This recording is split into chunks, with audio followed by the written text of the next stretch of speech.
भारत के सैटेलाइट को तबाह कर देगा चीन। यह बात मैं नहीं, भारतीय अधिकारी, सुरक्षा सलाहकार समेत जो हमारे डिफेंस इंडस्ट्री के एक्सपर्ट्स हैं वो कह रहे हैं। सलाम, नमस्ते, सत श्री अकाल। मैं हूं रजा और आप देख रहे हैं रजाग्राफी की इंटरनेशनल प्राइम टाइम रिपोर्ट, जिसके अंदर पूरी दुनिया की वो बड़ी खास खबरें जो आपके लिए बेहद ज़रूरी है, उन खबरों को आपके सामने बहुत ही आसान ज़बान में मैं आपको रोज़ बताता हूं और इस रिपोर्ट में बताऊंगा। अगर आपने हमारे चैनल को सब्सक्राइब नहीं किया है तो जल्दी से कर लीजिए। दोस्तों, दैनिक भास्कर का सोर्स आपके सामने रख रहा हूं और वो भी फुल स्क्रीन पर, सिर्फ टाइटल दिखाने के लिए, ताकि किसी गधे को ये ना लगे जो किसी एक स्पेशल पार्टी के बहुत बड़े अंधभक्त हैं, उनको लगता है कि जो देश के लिए बोलता है, देश के खतरों के लिए बोल देता है, वो गद्दार है। देखो, तुम्हारे बाप के ये अखबार दैनिक भास्कर ने साफ लिखा है, वो भी भास्कर एक्सप्लेनर के एपिसोड में, यानी भास्कर ने पूरी इन्वेस्टिगेशन के साथ इस रिपोर्ट को शाया किया है। लिखता है दैनिक भास्कर कि युद्ध हुआ तो भारतीय सैटेलाइट को तबाह कर देगा चीन। अमेरिका के जासूसी दस्तावेज में खुलासा। जी हां, बिल्कुल सही। याद होगा, पेंटागन के खुफिया दस्तावेज लीक हुए हैं, जिसमें अमेरिका की कई सारी पोल पट्टियां खुल गई हैं। यूक्रेन से जुड़ी हुई खबरें, जर्मनी, फ्रांस, ब्रिटेन, सबसे जुड़ी हुई जितनी भी उसके राज की पुटली थी वो गठरी खुल गई है। उसमें एक जो दस्तावेज निकला है उसमें यह खुलासा हुआ है कि अगर जंग का माहौल बना तो भारत को कुछ भी करने से पहले चाइना भारत के अंतरिक्ष में सैटेलाइट को तबाह कर देगा। आइए मैं आपको बता दूं कि चाइना पहले से ही भारत पर कितना भारी पड़ रहा है और कितना खतरनाक कदम उठा चुका है। भास्कर एक्सप्लेनर के द्वारा ही इस ग्राफिक्स को देख लीजिए। 12 साल पहले एंटी सैटेलाइट की सफल टेस्टिंग कर चुका है चाइना। 2007 में ही चीन ने KT-1 रॉकेट लॉन्च किया था। इस रॉकेट ने चीन के मौसम उपग्रह फैंग युंग 1C को धरती से 800 किलोमीटर की ऊंचाई पर लो अर्थ ऑर्बिट में मार गिराया। दोस्तों, इसी के साथ 2013 में भी इसने इसी तरह का सैटेलाइट लॉन्च किया था। और दोस्तों, दैनिक भास्कर का एक खास जो पैराग्राफ है जहां से यह खबर की शुरुआत हो रही है, उसमें ही चीन की ताकत क्या है उस आपको समझनी होगी। ये देखिए, इस खबर की, इस आर्टिकल की शुरुआत ही दैनिक भास्कर ने इस खबर से करी है। 12 अक्टूबर 2020 की सुबह मुंबई में अचानक बिजली बंद हो गई। कई इलाके अंधेरे में डूब गए। अस्पतालों में वेंटिलेटर्स को चलाने के लिए इमरजेंसी जनरेटर चलाने पड़े। स्टॉक मार्केट्स बंद हो गए। कई दशकों में ये सबसे बड़ा पावर आउटरेज था। दरअसल ये किसी खामी की वजह से नहीं, बल्कि चीन के हैकर्स की फौज ने पावर ग्रिड को ही हैक करके ऐसा काम कर दिया था। अब चीन इससे भी 2 कदम आगे सोच रहा है।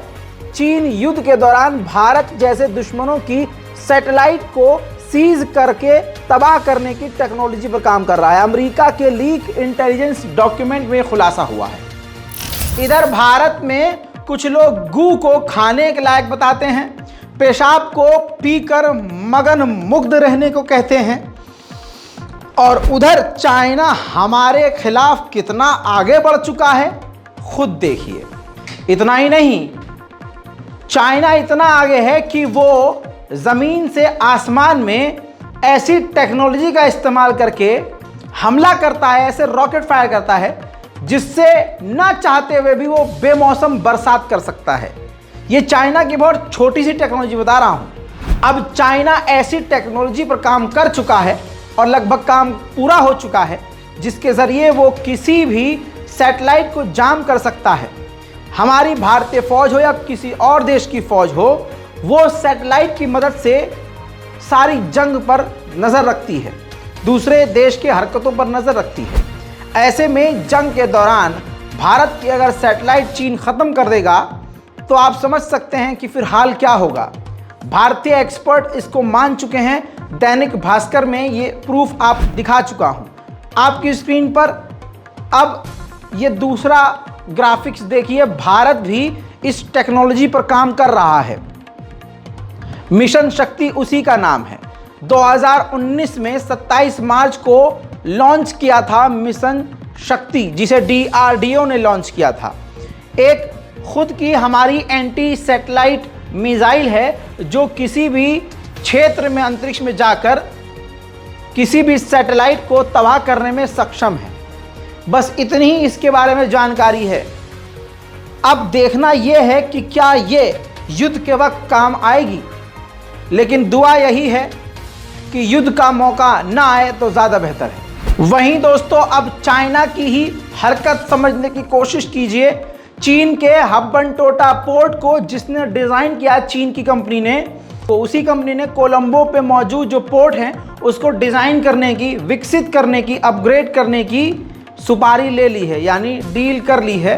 और श्रीलंका के अंदर भारत के मना करने के बावजूद चीन की लगातार मौजूदगी बढ़ती जा रही है।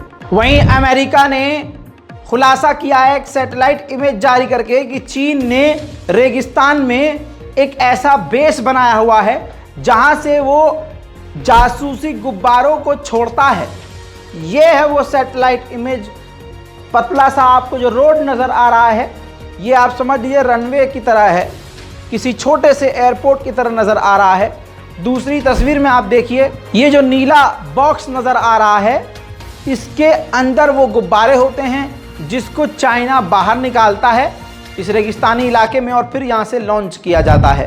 चीन के BRI प्रोजेक्ट को टक्कर देने के लिए भारत ने रूस के साथ हाथ मिलाकर 7,200 किलोमीटर से लंबा कॉरिडोर यानी रास्ता बनाना शुरू कर दिया है, जो भारत को रूस से सीधा जोड़ देगा। वहीं बड़ी खबर सऊदी अरब और ईरान को लेकर आई है, वो है पाकिस्तानी जर्नलिस्ट के द्वारा। पाकिस्तानी पत्रकारों का ये कहना है कि ईरान और सऊदी अरब को एक करवाने में चाइना रहा है। अब चाइना की कोशिश ये भी है कि वो रूस और यूक्रेन के बीच नॉर्मलाइजेशन करवा दे, सीज फायर करवा दे। लेकिन यहाँ पर पाकिस्तानी पत्रकारों ने जो तीसरी बड़ी बात कही है वो सोचने लायक है।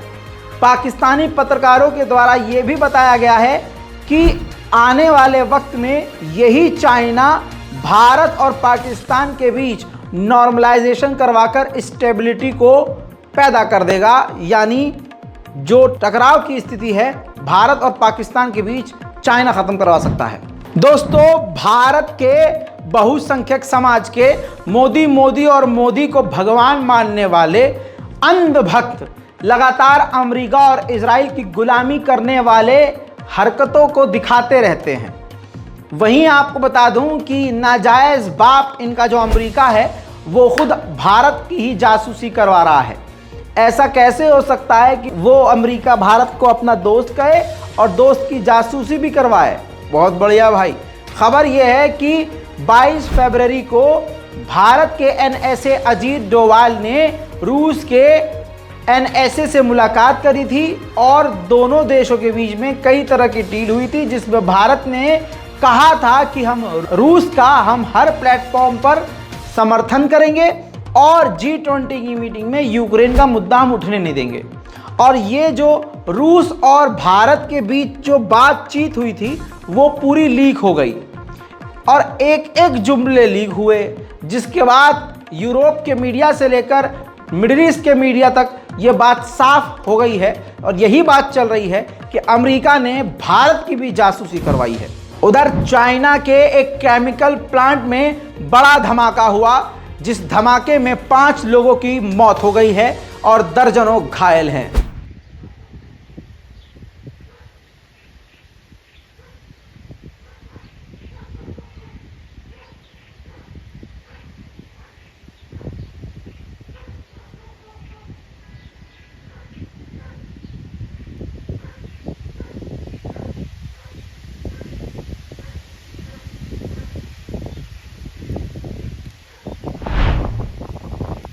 उधर चीन के खिलाफ बड़ा कदम अमेरिका और फिलीपींस ने उठाया।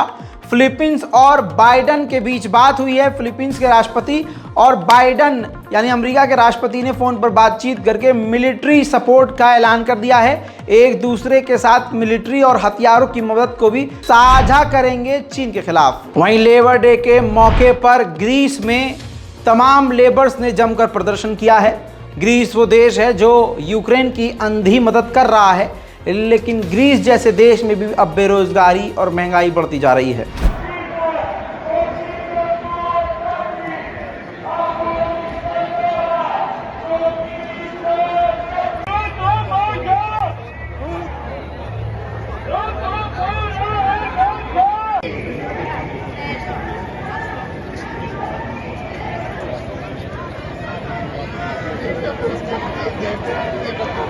επιχειρηματικά συμφέροντα. Είναι αγώνας απέναντι στον ίδιο αντίπαλο που αντιμετωπίζουμε και...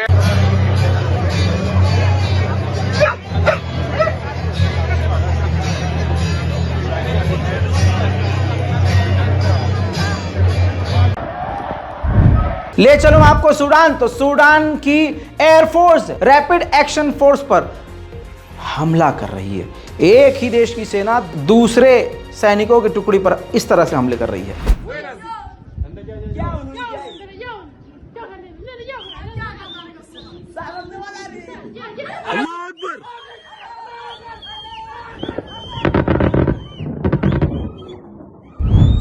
जी हाँ दोस्तों, पूरी तरह से सूडान बर्बाद हो चुका है। सूडान की राजधानी दिखाऊं आपको, कैसी जंग चल रही है। सीरिया से भी बदतर हालात इस वक्त सूडान के हैं। सूडान में कुछ ही दिनों में ये देखिए सूडान की राजधानी का हाल। सूडान